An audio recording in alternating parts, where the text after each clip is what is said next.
Hi, my name is Judi Vitale. I'm from readthestars.com and I'm dressed in orange to celebrate pumpkin season. Yes, it is October and this is your weekly horoscope at work for October 1st through 7th, 2012.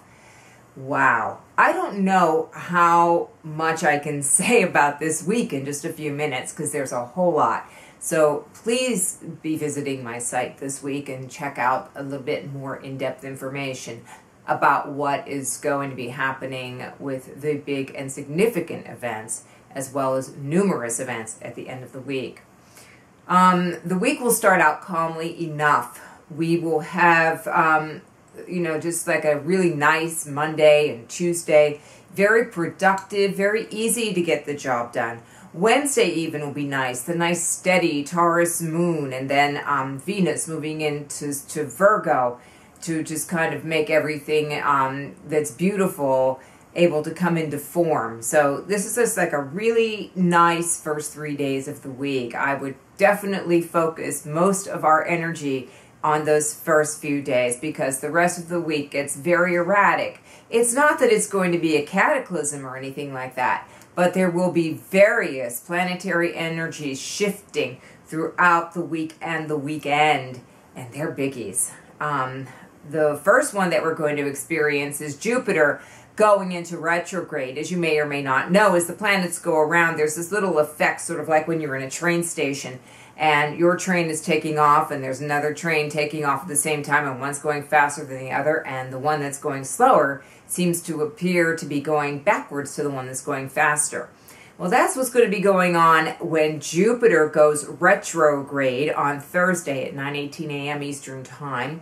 And this is going to be a time when we're able to take everything that's happened since June and go back and go over it and see which of the opportunities that we've been presented with seem to be the most promising.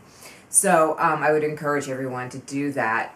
One other good thing about this week is, for the most part, the void of course moon periods are not going to be that disruptive. The longest one takes place on the weekend, so that will be good.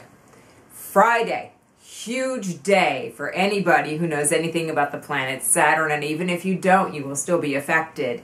The planet Saturn changes signs about once every 2.5 years, and this time it's going to go into the sign of Scorpio. I read one astrologer say that when Saturn goes into Scorpio, you've got to deal with the debts that you have.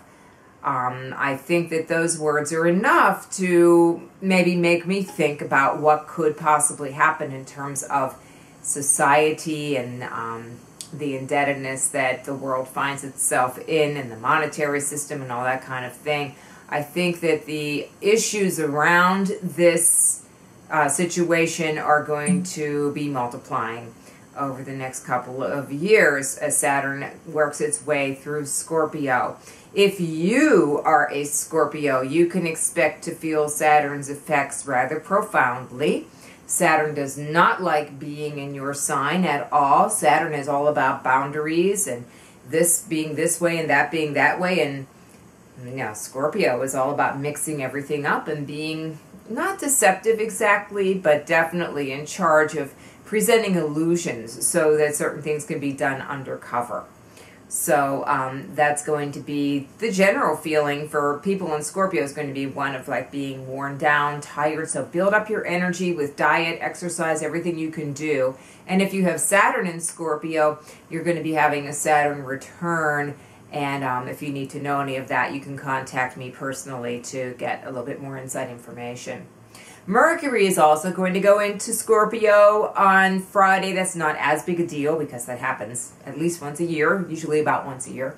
And Mercury going into Scorpio is going to make people think about what's beneath the surface and talk about what's beneath the surface. I'll be covering all these things individually in other videos, I promise. It's going to be a busy week for Judy. And then on Saturday, Mars changes signs. Mars comes out of Scorpio, and I'm going to say thank goodness, because we don't want Mars, Mercury, and Saturn in Scorpio. It's just a little too intense. And although the moon will be void, of course, all day, this is not going to happen until late at night. So Mars's move into Sagittarius will be very definitive, and people's activity will be more about thinking about solutions to the problems that become more visible with the other effects that are going on. And then finally on Sunday we have a Cancer moon and Mars square Neptune. We will all want to indulge, just don't indulge too much. So in summation, get all your work done Monday, Tuesday, Wednesday, and enjoy the fruits of the full moon that we had this previous weekend.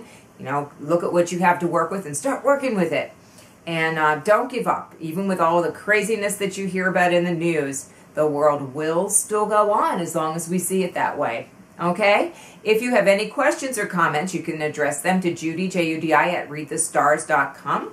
If you would like to have a private video reading, you can go to my website, my website is readthestars.com, and find me through the private video readings. And I also do extensive consultations if you want to find out a little bit more about your background according to astrology, and also forecasts for your purpose of just having a little bit to think about for your entertainment and amusement.